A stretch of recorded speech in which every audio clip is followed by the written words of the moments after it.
para ela ter um grau de elaboração muito consistente, que dê essa noção de certo e errado, né? Do que é e do que pode não ser, do que pode ser algo da imaginação, ou pode ser algo que necessariamente não é real.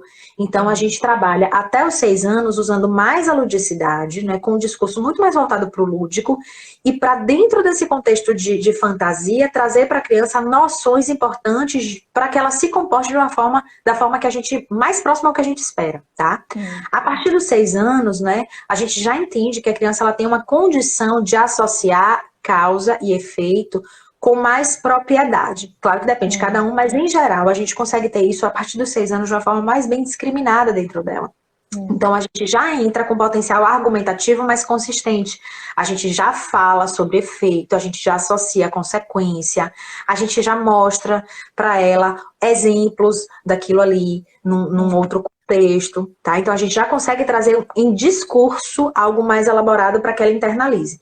Mas antes disso tem que ser usando a ludicidade, usando a criatividade e trazendo para ela num contexto muito mais leve para que ela faça uma internalização saudável.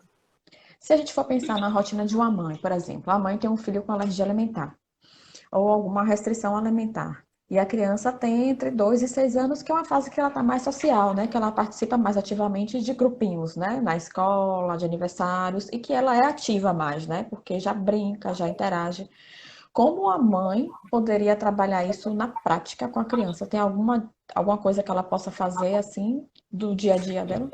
Na verdade, Mari, nesse caso a gente trabalha com a psicoeducação, então a gente vai trazendo para a criança uma noção educativa, né, daquela condição dela, mas assim, entendendo que quanto mais novinha, mais difícil para ela internalizar, então precisa de repetição, precisa de mudança de hábito, tem todo esse cuidado, tá?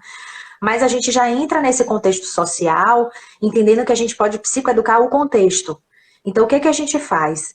A gente propõe para os contextos sociais que a criança, né, dos quais a criança faz parte, que mudem ou tragam uma nova forma, uma nova dinâmica de atuação diante dessa limitação da criança.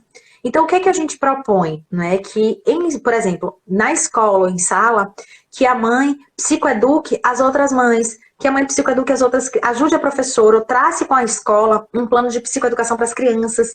Então, assim, se conversa sobre isso, se usa dentro da escola, dentro da aula, se usam dinâmicas com esse conteúdo, tá? Então, assim, se busca muito essa referência de informar para que a gente, através da informação, consiga uma sensibilizar e uma mudança de atitude mesmo, né? De referência. Porque, assim, ó, a gente não vai esperar que as crianças elas não ofereçam, que elas não queiram compartilhar o lanche. Isso aí é algo muito... Isso, porque assim, o convívio e a socialização nessa fase, ela é muito nesse movimento do fazer impulsivo. Não existe uma elaboração tão grande, não existe esse controle de quem sou eu e de quem é o outro. Isso vai ser desenvolvido ao longo do tempo. Então, existe uma troca, existe um compartilhamento, né, que é natural, que é muito essencial do universo infantil.